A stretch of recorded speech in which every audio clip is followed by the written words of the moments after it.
Susan Horn and let her tell you about clinical research. I'm going to see if I can hand Susan the mouse and see if she is able to get going and drive things. I also have to unmute you, Susan, so hold on for 1 second while I do that.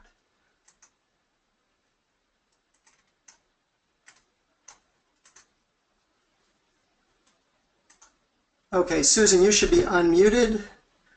Okay, I am. Can you hear me? And I can hear you, and I hope everyone else can hear you, and you should have control of the mouse. Okay, I will try that.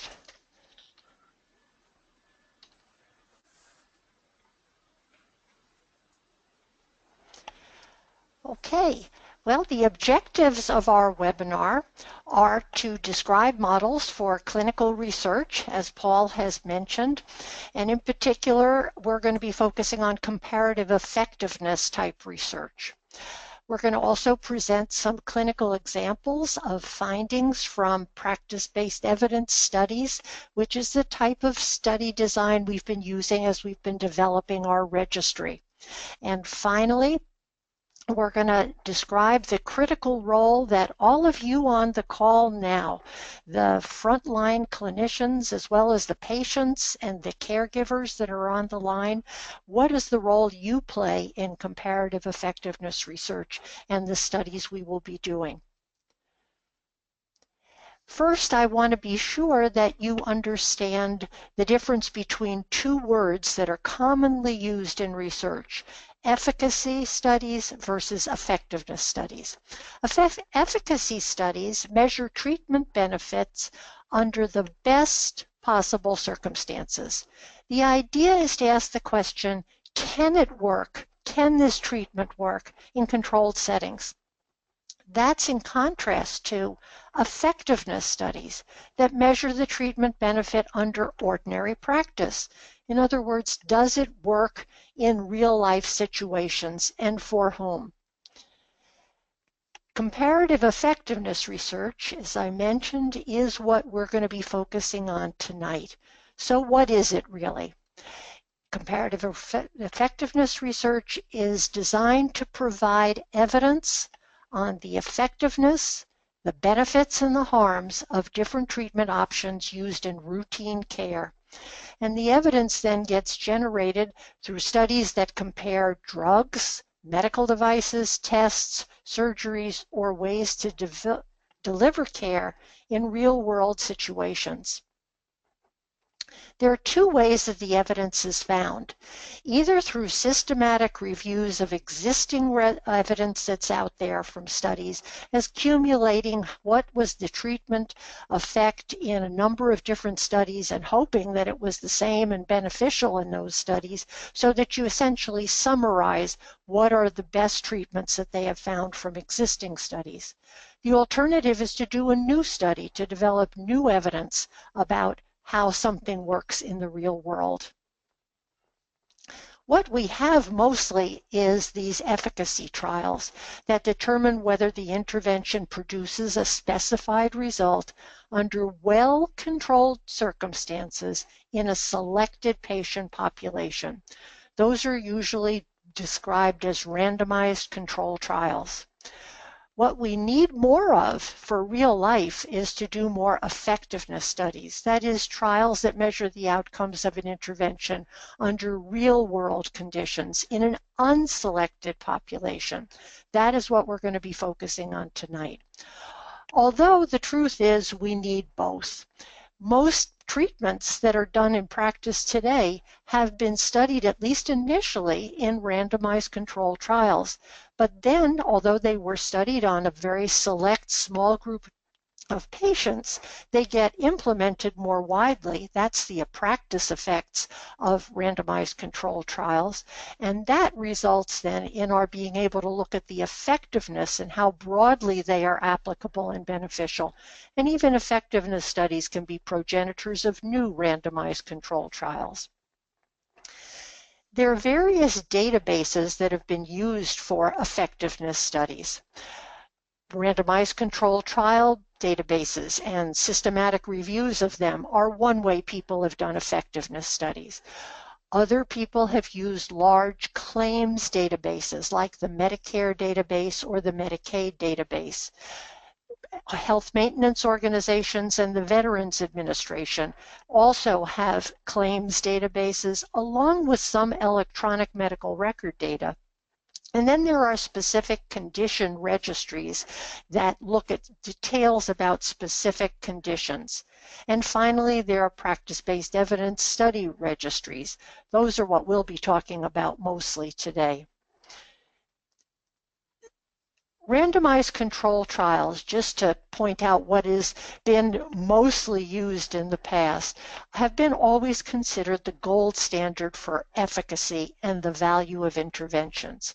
Why is that? Because they can claim that the treatment causes the outcome in those studies. Since any patients that have known confounders are things that might influence the outcome. Anything that's known that they think could influence the outcome from the patients, such as the patients are sicker, the patients have certain comorbidities that could affect the outcomes, the patients are older. There are a whole variety of reasons why people would not be selected for an efficacy study. Though if they have any of those known confounders, they're excluded from being patients in the study. And finally, if they randomize the patients to the treatment or the control in order to eliminate any unknown confounders that they have.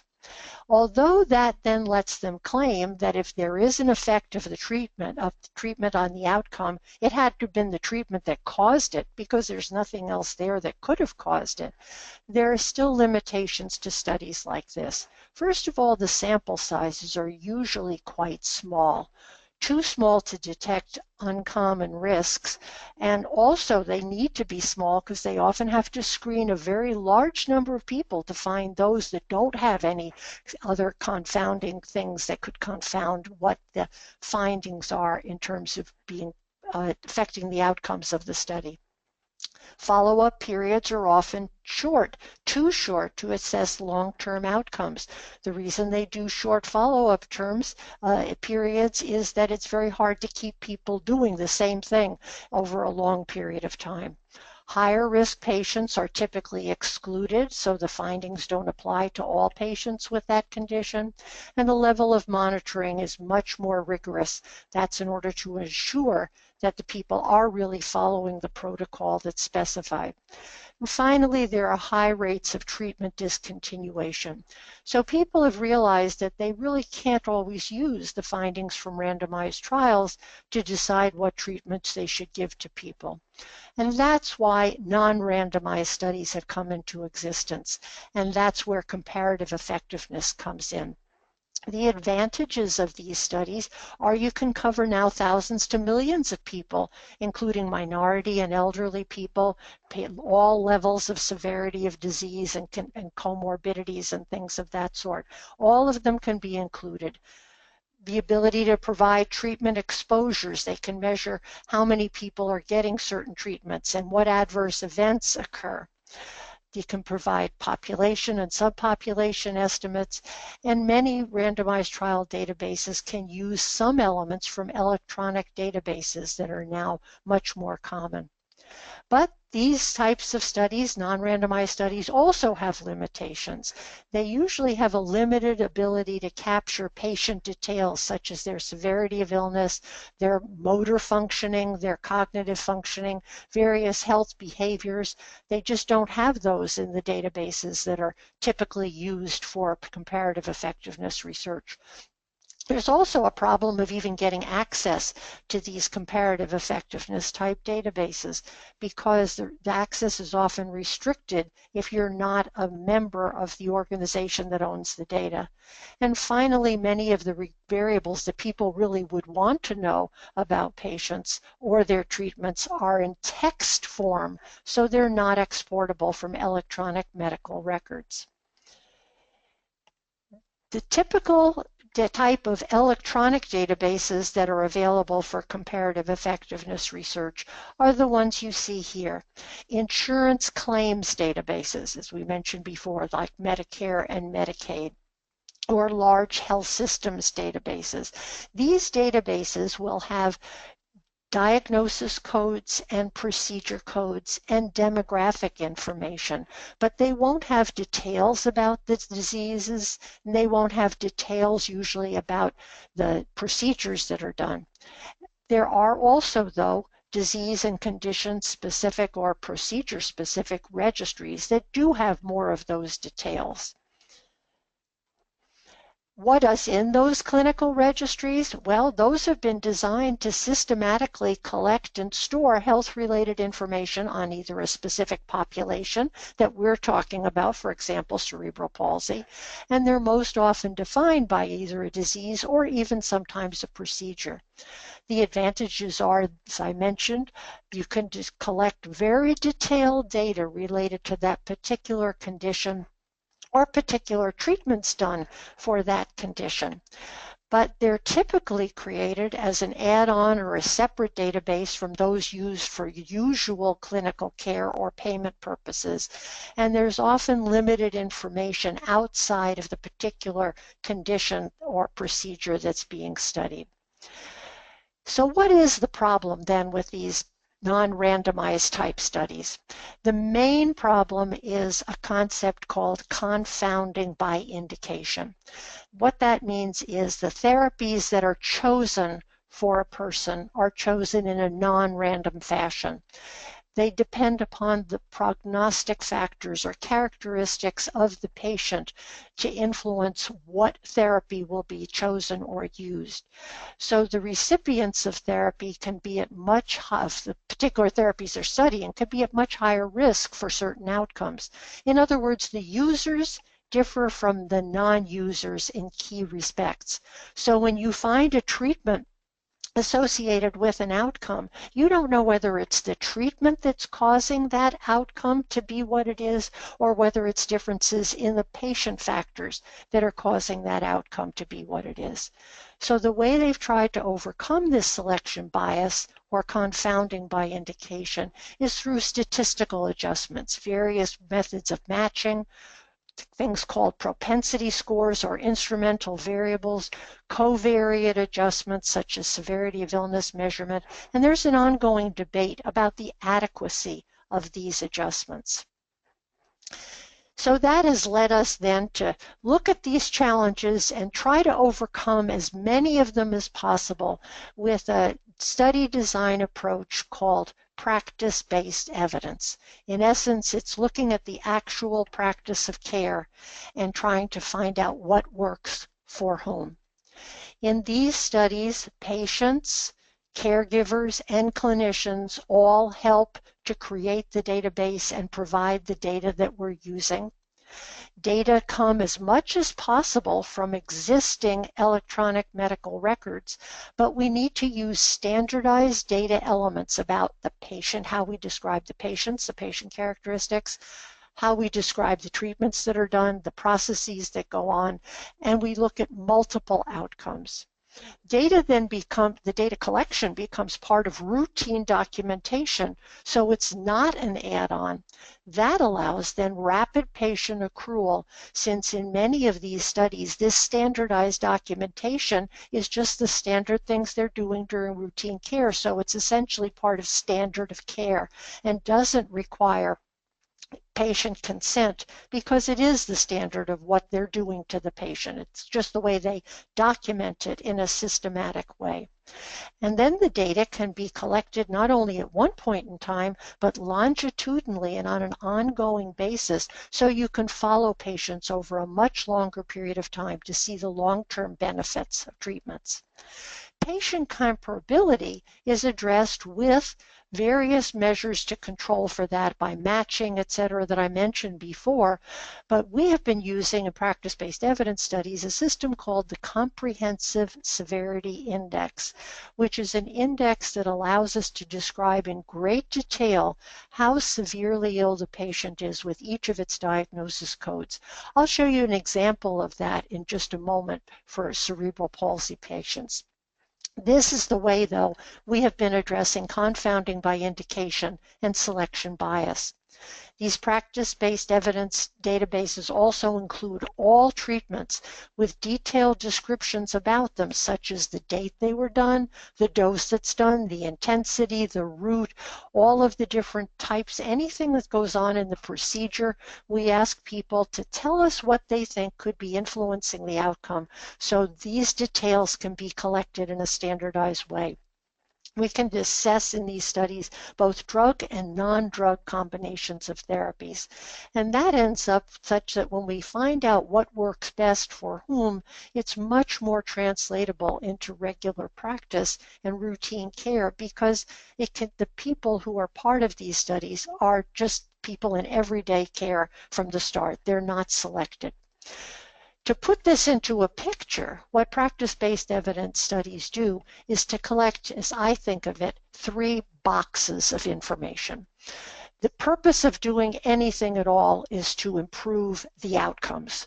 They're all different kinds of outcomes people are interested in. Sometimes it's lowering mortality rate or decreasing adverse events. Other times it's improving health status, improving the motor function or the cognitive function. You see the list there. They're the typical kinds of outcomes, and there are many more. Any of those that are of interest to the providers or the patients, they can become outcomes in these studies.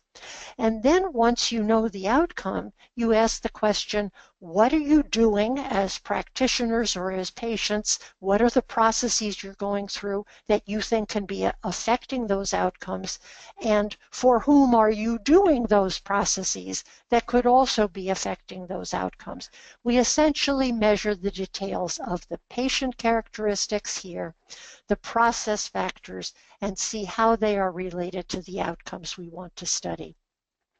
So in these studies, you can have broad or focused hypotheses. All interventions are considered to determine the relative contributions of each of them. They're very broad patient selection criteria, so we can maximize the generalizability and transportability of the findings. We can get detailed characterizations of the patients described by robust measures of patient severity and functional status and genetic information, so that patient differences can be controlled statistically rather than through exclusion or randomization. Also, a big difference in this study, as I said in the very beginning, is the fact that providers as well as patients lead these studies. Then they form the clinical practice team that helps put these studies together. And finally, the strength of the evidence is built through the analysis process and the research process that go on. So the hallmarks are decisions about the data collection and the analyses that are done are made by frontline clinicians and patients, not researchers. It's very much of a bottom-up approach rather than top-down, and researchers provide guidance in them, though, so they're not completely out of the picture. They're non-experimental in the sense that we follow the outcomes of the treatments that are actually practiced. We don't influence what's decided. They're inclusive, use patient populations undergoing routine clinical care, and we use actual clinical outcomes, which results in many findings being able to come out of a single study or a single database that's put together at a much lower cost than what has been done in the past. Let me very briefly, before we get on to examples, describe to you this severity system that I mentioned, the Comprehensive Severity Index. There have been, over the last 30 years, efforts to describe the selection bias or this confounding by indication using severity of illness measures. People have chosen 2 types of data to do this. Most of the developed systems that you see listed on the left-hand side of this slide are based on lists of diagnosis codes, procedure codes, and demographic variables.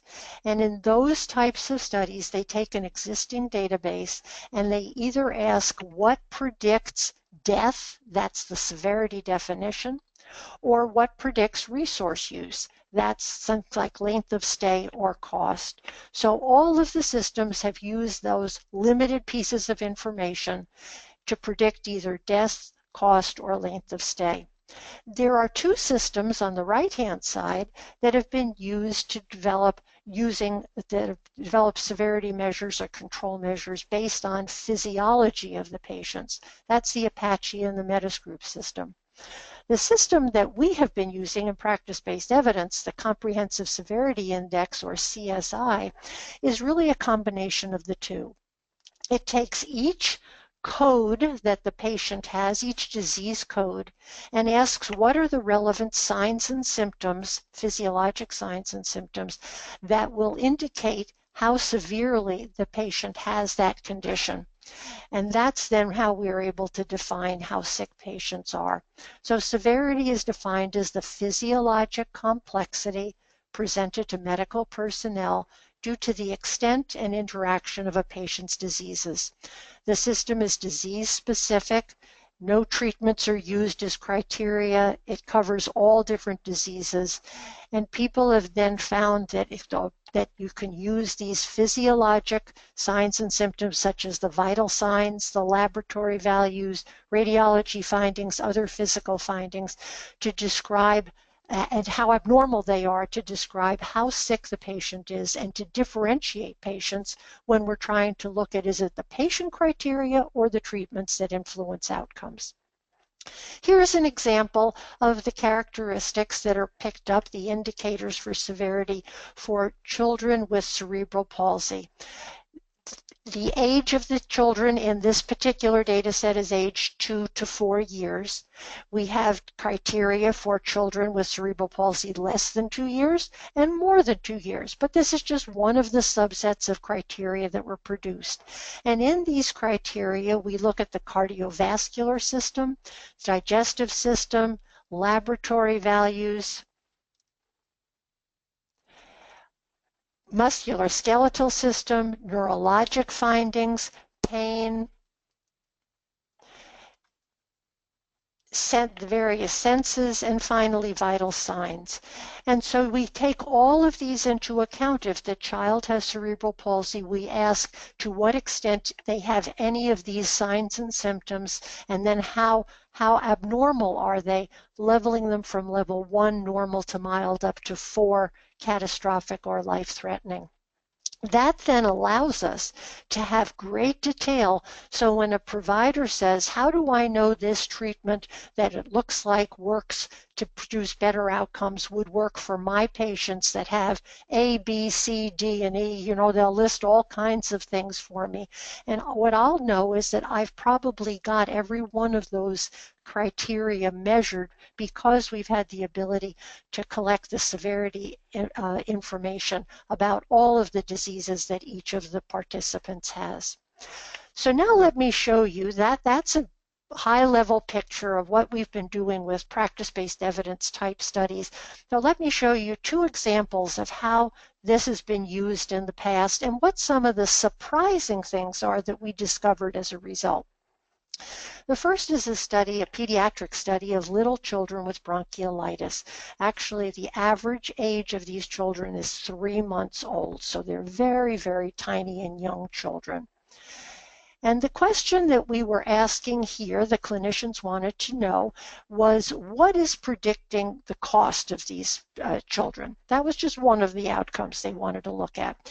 And so what you see here on the left-hand side under assessment is things like age and months, and notice it has a negative sign in front of it. That means that the older the child is in months, the lower the cost would be.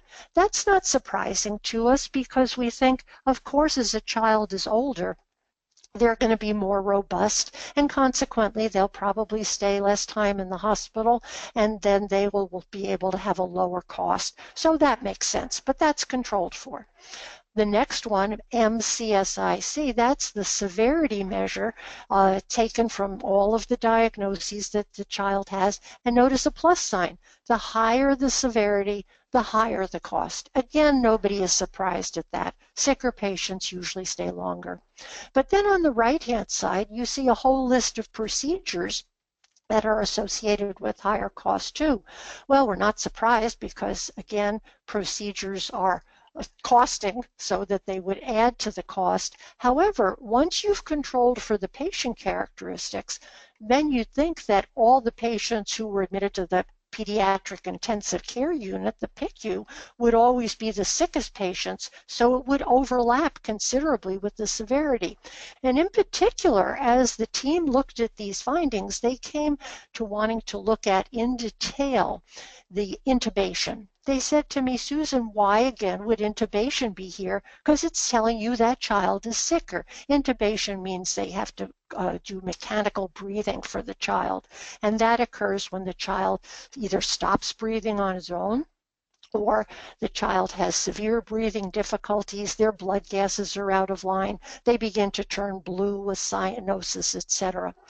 So we looked in detail at the rate of intubation, how many children were intubated, what percent, in each of the 10 children's teaching hospitals that were part of this study. And we found the rate of intubation was from a low 3% at one site to a high of 40% at another site. But the huge surprise was the 3% site that had so little intubation had the sickest children on average. And so they asked them, what are you doing? You don't intubate, but you've got the sickest children? And the fellow who was the head of the ICU there said, no, he said, for most of our children, the first thing we try is tickling their feet. And we have found that by tickling the feet of these babies, most of them will take a breath because they get surprised or startled to some extent, and that can start them breathing on their own. And if you continue to do that for a short period of time, you can almost always avoid intubating them. Well, that was something that was very surprising for them to learn as a result. And there's similar surprising things that you see for all the other procedures that are listed here, but I don't have time to go into them.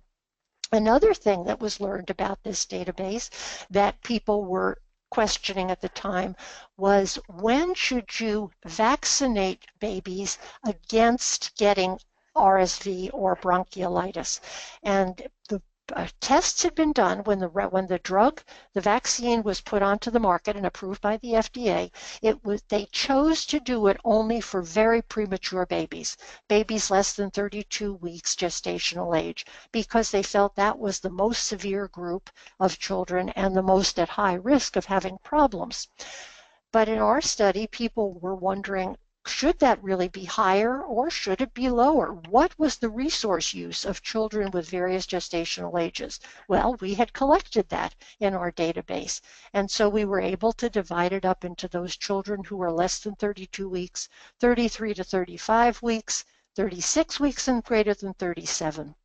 And what you'll notice highlighted here is that the 33 to 35 week children had the highest intubation rate, the longest intensive care unit stay and hospital stay days, and many more of them admitted to the pediatric intensive care unit, which then led to the conclusions that it was really 33 to 35 week gestational age infants that had the highest hospital resource use, and it changed the guidelines for when they should give this vaccination. Now they recommend it goes up to 35 weeks gestational age, not the most premature 32 weeks. They also have changed the pediatric guidelines here about intubating. They say first try stimulating before you intubate to see if you don't have to intubate. The next study I want to describe to you, I'm going to do very quickly because our time is short, is a traumatic brain injury study where we wanted to know what treatments were associated with better outcomes at rehabilitation discharge. We were able to collect very detailed data about every therapy session that people went through during rehabilitation for each one of the different therapy specialists. This is just an example of the sheet that was put together by the physical therapists for them to describe their therapy session. Now you look at this sheet and you think to yourself, how could anybody fill out something at this level of detail? It took them about half a minute to fill out this form. Why?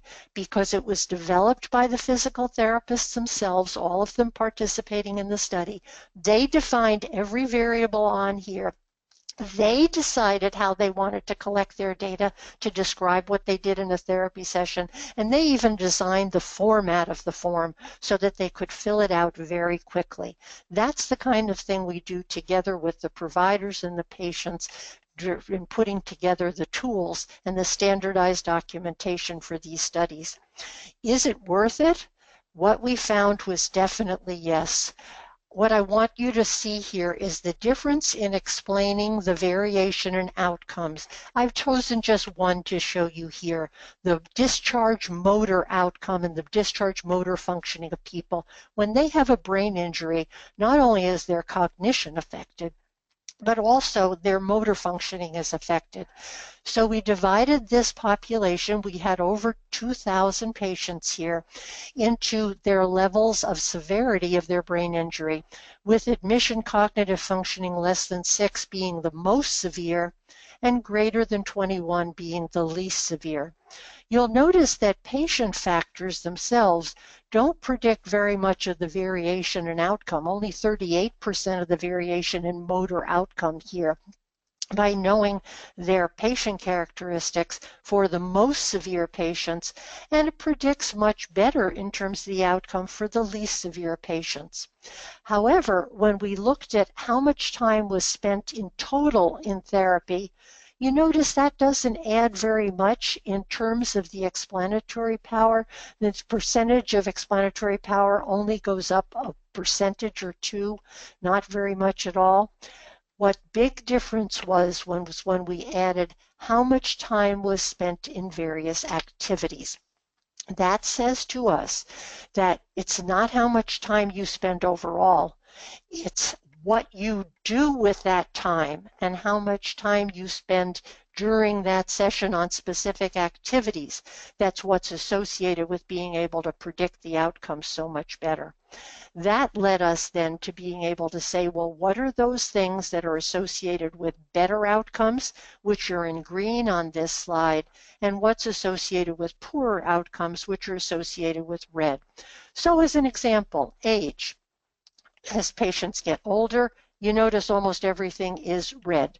That means it's associated with poorer discharge outcomes and long-term outcomes. That doesn't surprise us. Elderly patients have a much more difficult time recovering from having a traumatic brain injury. Another surprise, though, was the longer time from being injured to it being admitted to rehabilitation. That's also mostly negative that you see here. And that's again indicating the longer time spent not in rehabilitation after brain injury, the poorer the outcomes. But then, from what we saw with regard to the treatments a few moments ago, there are some things here that are associated with better outcomes across the different cognitive groups. Things like advanced gait, that's advanced ways to walk, walking on uneven surfaces, walking on stairs, various different kinds of mobility in the community, going up and down curbs. That's associated, more time spent in that is associated with better outcomes. More time solving problems and math problems and money is associated with better outcomes. These are the kinds of things then you can discover what are those specific treatments that if you spent more time on them, you'd get better outcomes in the end for patients. So in conclusion, just a few of the things we found in this big traumatic brain injury study is shorter time from injury to rehabilitation admission is associated with better functional and cognitive outcomes, and more time spent in complex activities early on in the stay is associated with better outcomes. Well, I hope this has given you some idea of the kinds of study design, and in particular the one that we will be focusing on working together with you, that's called practice-based evidence. It provides a structured way to design registries in particular for patients in routine care settings. And it's a balance then between a population-based approach and an individualized decision-making approach. These registries will have comprehensive data about patients, treatments, and outcomes, and the findings that we come up with associated with better outcomes will then be easily translatable to use in other sites because all patients with the condition are considered in these studies. So that's where we're headed together as a team. Thank you. Paul, back to you. All right. Thank you very much, Susan.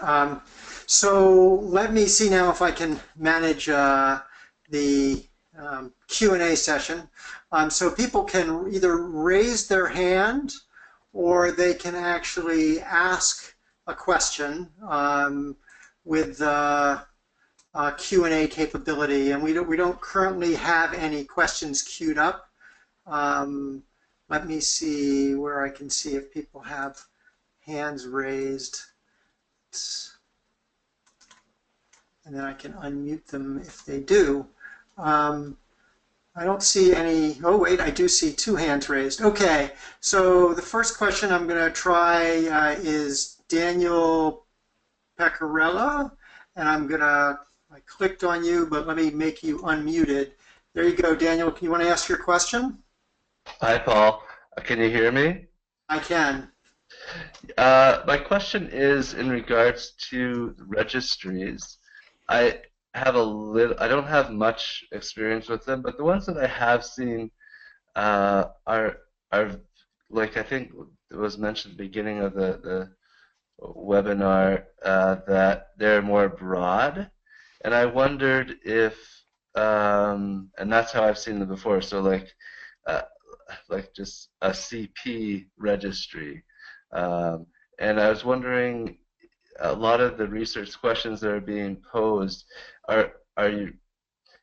is it possible to make registries to sort of delve into specific areas of CP or the research questions, or how would the registry sort of be related? How are you guys envisioning the registries being related to the research questions that are being posed at this point? Susan, you want to take that, or you let me know if you want me to jump in? Well, why don't you start, Paul, with the answer? So the registry we've defined for CP, which we actually have a whole session on, so let me just make this very brief, really takes sort of a practice-based evidence approach. It captures patient characteristics, it captures intervention characteristics and outcomes. But because of the way that it's run, it's going to be a sparse matrix. We're not going to have all of that data from all sites. But I think it will help us sort of inform hypotheses, really help us gather the preliminary data to apply for grants. It's going to let us figure out for a given study how quickly will we be able to accrue the people. So I think there's a tremendous opportunity, and we'll go more into depth on that with webinar number 5 on April 4th. So with that, yeah, you're welcome. Thank you, Daniel. I'm going to take a question I see from Deb Gabler, which is, have the forms been developed yet? Deb, I don't have you, I'm not sure if I can unmute you. I'll unmute you for a second.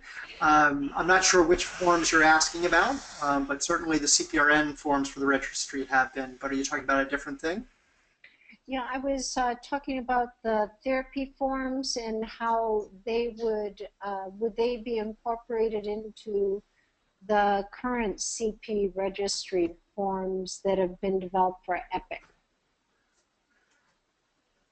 Susan, you want to summarize the status of that, or let me know if you want me to take it? Well, I think what's going to happen at the moment, I don't think we have worked in detail, Deb, on the therapy forms for the various therapists that participate in the treatments of children with cerebral palsy. But that is something that certainly, if questions in that direction and if interest in that direction grows, these are things that could easily be worked on and then added in to the CP registry that we have been working with. Paul, do you want to add further to that? Yeah, I will add further that Amy Bales, who is a PhD PT at Cincinnati Children's, actually got a grant to develop a set of in-session forms to go into EPIC. And so I think that was awarded through APTA. And so that is going to allow us to do that, to build them. Amy doesn't have a phone associated with us, so but she is commenting that they're being implemented, marry them with the CPRN forms. So thanks for your question. Oh, excellent. All right, so I have another question from, I'm going to go to Wendy Sullivan had a question. I see your hand is raised. Wendy, I'm going to unmute you, and I think, try that again. Okay, it's not working to unmute you. So Wendy, I can't see your question. I can't get you to ask your question unless I can figure out how to get you unmuted. So I apologize for that. Feel free to shoot it to us in the question and answer thing if you're not driving. Okay, so a question from the Q&A section is, so this is just laying a framework for obtaining grants to fund other PBE research that could be most likely be narrowed down into more specific research into the areas that are being posted currently. Is that correct? From Heather Hancock. Susan, I don't know if that was clear enough. Oh, yes. Yes, that's exactly right. Creating a registry is the way to systematically start collecting detailed data. And part of the work that we're doing together here is not only have we started putting together the registry, but as a result of these webinars and the workshop, we're going to know what the most important questions are in this regard. And that will help us even modify, if necessary, the registry that we've already created, adding pieces and data elements onto it, or further details about data elements that we already have. But the fact that the question wants to know more of those kinds of details, that will allow us then to be able to put in proposals for very specific types of studies and looking at details. So all of this is working in that direction to be able to, in the end, start with some data set that then will indicate what else is needed and what can we answer from the data set that we've already been putting together. Great. Paul, do you want to add to anything there? I guess I think you hit it. And again, there'll be more information on this when we in webinar number 5 on April 4th. So I think that's good. So there's a question, Susan, that was posted, which is it possible to join a research study if our child is 5.5 years old? I don't think in any study that I'm aware of related to cerebral palsy that we're going to have age limits. I mean, maybe for certain questions we might have age limits, but being part of a study, if they're accepting children, and I know we're interested in not only children in terms of the cerebral palsy registry, but all the way up through adults with cerebral palsy. So there's no inherent reason why children at the age of 5 should not be allowed to be in studies. Great. Okay, I think the next, I still can't get Wendy to unmute, and I haven't seen the question come in from here. Okay, so there's a question from Rennie in Indonesia. How will the effectiveness of therapy for CP also reflect in the form of research? Not sure I understand the question. How the effectiveness of therapy for CP will also reflect in the form of the research? Well, if there's a particular therapy that you're interested in, we would want to include that therapy and whatever details you think that we should be collecting about that therapy in a data set that would be used then to study what of that therapy, how much of it, etc., is associated with various outcomes of interest, controlling for patient differences. So that's how therapies get incorporated in. Essentially what happens is we're putting together these databases is we ask the clinicians and the patients too, what therapies do you want to ask questions about? What things do you want to know about the therapies that you have been exposed to as patients or as providers that you are offering to your patients? What are the things that would help you make decisions about what to do if you knew that certain ways of doing something or certain things you do are associated with better outcomes? That's exactly what's happened in the examples that I shared with you today. People are now changing how they do rehabilitation for brain injury. They're changing how they treat children with RSV and bronchiolitis infections because they've now seen data to indicate what are the best things to do. Whereas before they were doing a whole variety of things. In particular, in rehabilitation, they were doing things very differently from what we found in our studies. Thanks, Susan. And I'm going to just extend on because Rennie had a question that got broke up because I think there's a limit on the number of things, which is the registry form available in any country because they don't have a registry yet in Indonesia. So our plan for the CPRN registry is to make it available very broadly. And we're very transparent. We actually post our registry data elements and our REDCap forms on our website. And we are encouraging sites. We have sites from Europe and other sites that are interested in following along. So we're definitely trying to support that. So the next question, Susan, is how are we going to gather data about the history of intervention? Some historical documentation may not be detailed enough, and some families may not remember all the details. Well, that becomes a challenge because you're right, either it hasn't been documented so we can't even go back into records and find it, or the records are not available at this point in time for the patients who want to have those details.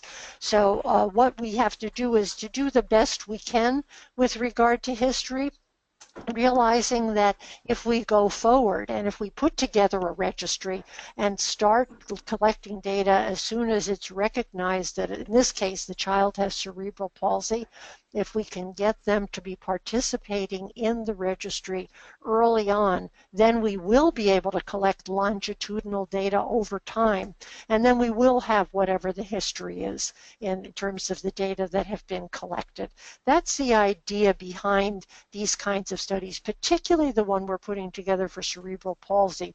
Because of Paul's background and knowing about information systems, we've been able to come much further in this study in terms of putting standardized documentation into electronic medical records, standardized documentation related to the patient characteristics, the treatments, and the outcomes, so that we're going to be able to get patient outcomes as well as details about the patients and their treatments from downloading it from electronic records. And those can be continued over time and merged together over time so that we can see these longitudinal trajectories that would then allow us to have the best information possible.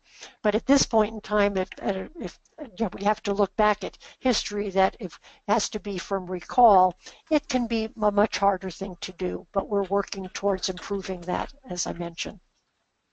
Great, thanks, Susan. This is probably the last question just due to time. In the TBI study, it appears that the outcome measure was FIM, which is the functional independence measure. Thank you. It's right. And the POC form was used to gather data. Is that correct? And therefore, is the goal of the registry, that form was not for the registry, but is the goal of the registry to develop data gathering tools for clinicians for the point of care? I'm asking because of my concern regarding limited standardized outcome measures for individuals with CP for GMFCS4 and 5, or gross motor functional classification scales 4 and 5. Well, in terms of what we did in the traumatic brain injury study, there was much more than just the functional independence measures. That's all I was showing you on the slides that we looked at, but there are long-term outcomes, actually up to 5-year outcomes for those patients that we are now publishing studies on. So you'll see those shortly, and those are things to do with how the patients are participating in the community, whether they're back to work, issues of that sort, much more of the social kinds of things. How did we get those kinds of outcomes? We got them from the patients themselves, and that's where we get use these patient-reported outcomes and these patient tools that patients can use to report on what their outcomes are. And we're developing those outcomes and have them also for the cerebral palsy work that we're doing at present. So we're going to be able to get the outcomes directly from patients. Some of them will come from the clinicians themselves, but most of them will come from the patients and the outcomes the patients are interested in. That's how we even get them on the questionnaires and surveys that we put together. But then the other details about the surgical procedures, the medical procedures, the therapy procedures, those come, of course, from the clinicians themselves. And the questions about the patients come and their factors come from a combination of patient factors that the patients tell us, as well as what the clinicians tell us about their measurements for the patients. So it's really a combination of both. That's what's the beauty of these studies, is that they really involve the patient, the clinicians, and the researchers all to make it kind of seamless and have it all blend together and have everybody have a stake in the process. Rather than what we used to do is it's only the researchers that used to lead all the studies and tell everybody what to do. Now it's really becoming the opposite. It's the patients and the providers tell the researchers what they should be doing. And it works out to, I think, being much more useful in terms of clinical care practice.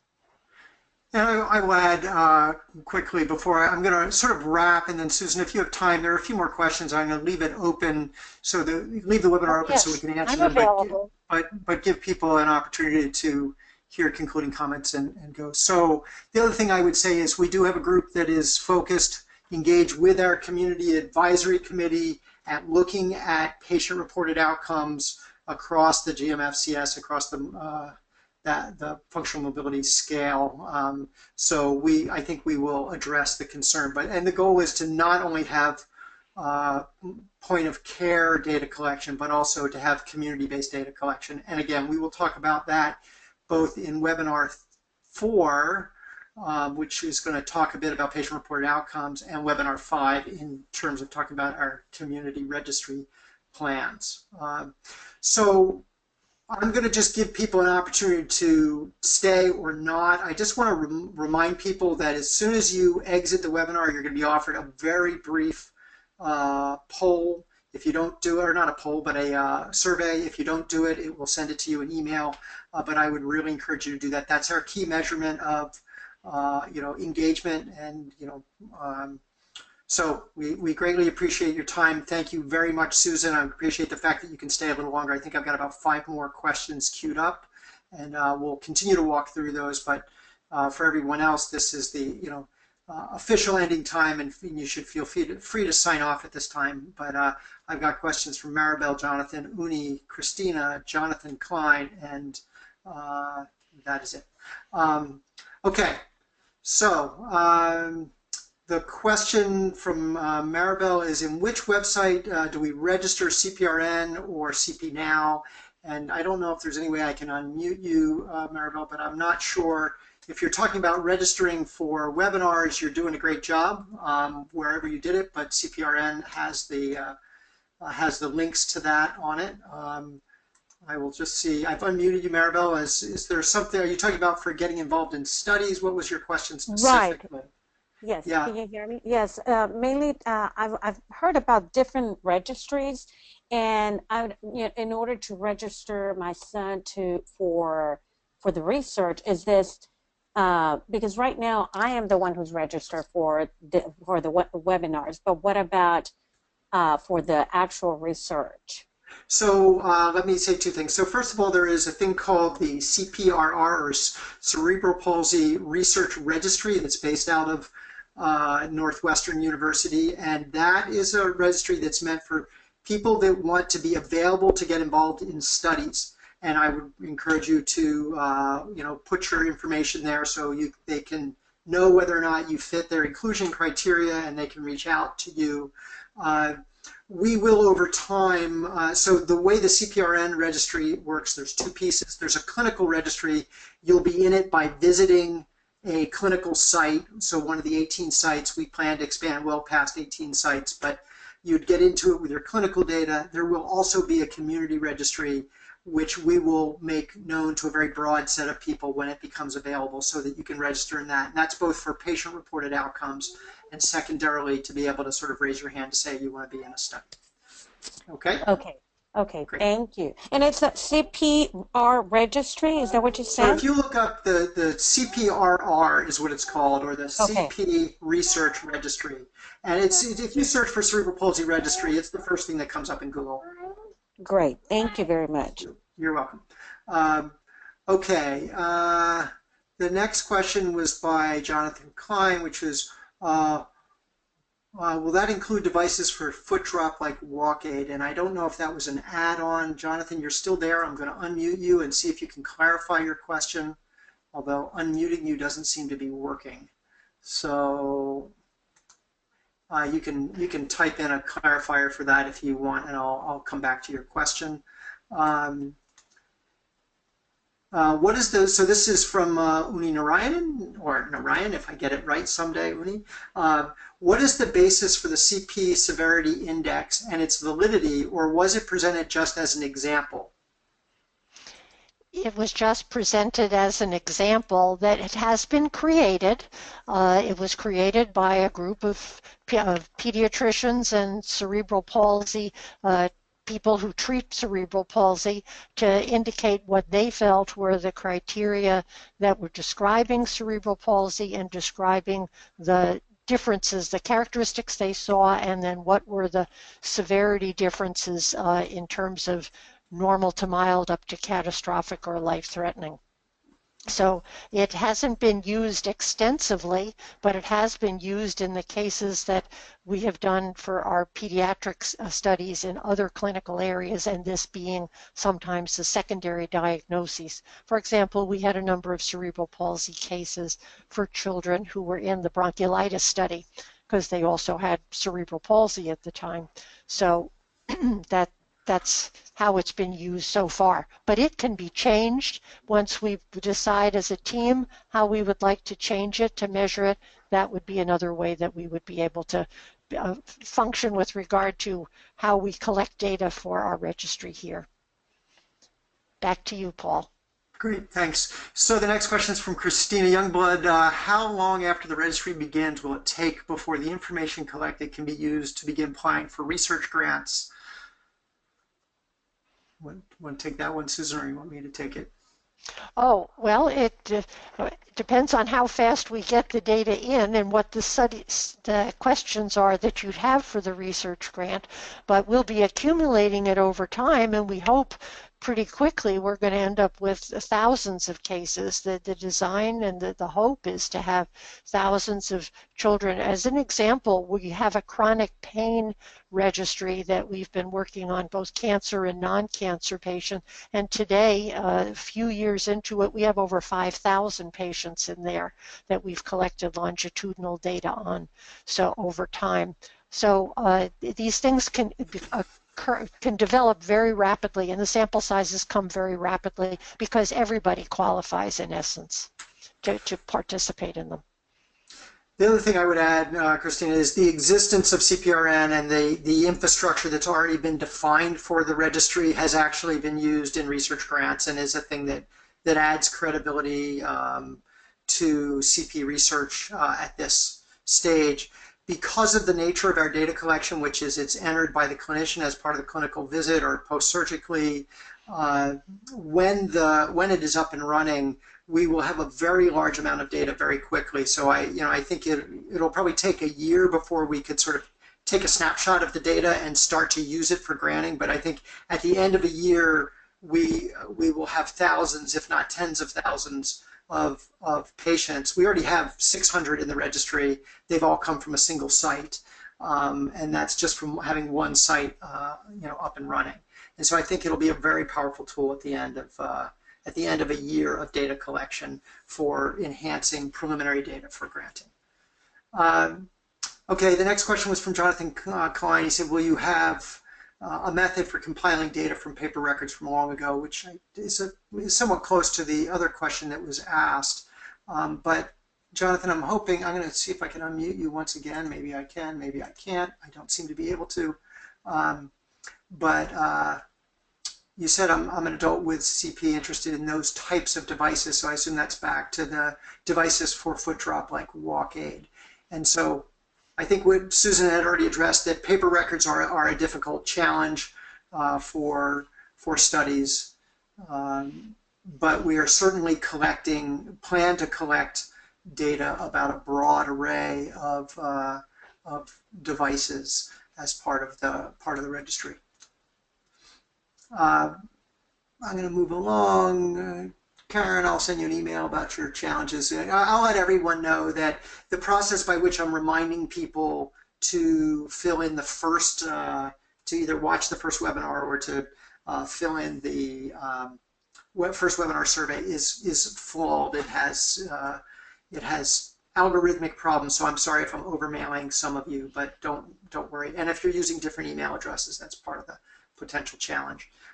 Okay, there's another question from Daniel. I'm not going to butcher your last name, Daniel, but do you have access to other CP registries which are outside the USA, and have you seen their results? Susan, you want to comment, or do you want me to comment?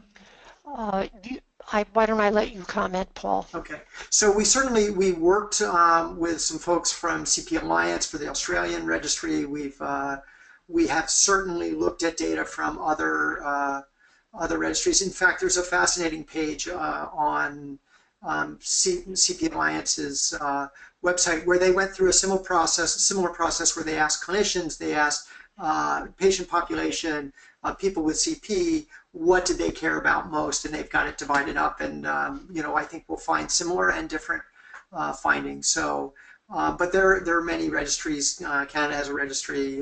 There's a European registry, and there's good data sharing from those registries. So, yes, we will have access to those. There is another question, and I think I'm going to wrap with this question, which is where to go.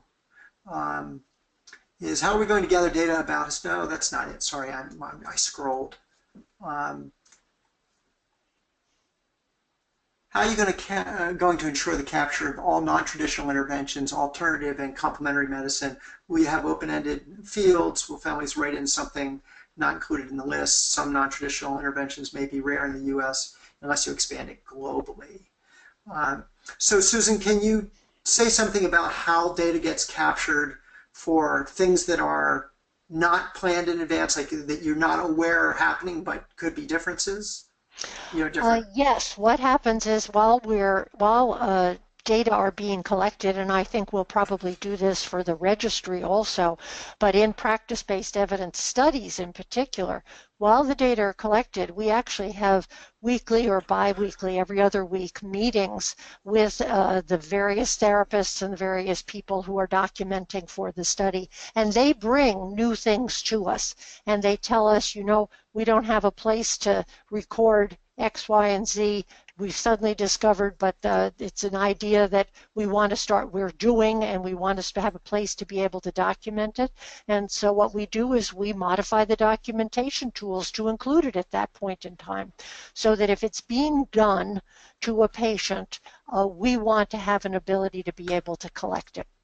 Now, sometimes that means that there are some patients who will not have even had the opportunity to have that kind of a procedure done. And then we have to decide in the study analyses that we do, what group of patients do we want to include in that analysis.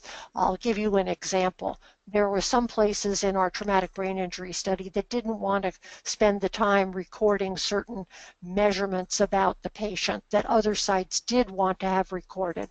So when we wanted to look at patients with those measurements possibly included, then we looked at the study population, the subset that did have them. And so that's where it can apply. And of course, depending upon what the answers come out to be about how important that is in terms of a predictor of outcomes, then people decide on their own whether they should do it or record it for the future. So we will have the ability to pick up new things in that regard, or things that are done very rarely. In fact, how rarely it's done makes no difference to us. If it's done at all, we'd like to be able to collect documentation of it. And I would just add that our patient-reported outcomes registry, our community registry, will have will potentially have capability to do that. We actually did do a survey back 2 years ago now. We actually asked open-ended questions where you got to list your 3 non-traditional therapies or interventions and what you thought of them. So it's definitely a good thing to do to get a sense of what has momentum behind it. But getting it in a clinical robust mechanism is great too. Susan Horn, thank you so much for your time. Everybody, thank you for being engaged for so long. Greatly appreciate it. Next week we have Amy Bales, who will be talking about quality improvement methodologies, another way to approach outcomes that is quite interesting, and I think people will find that very interesting. So thank you, Susan. Thank you, everyone, for attending. Good night. Thank you. Bye-bye.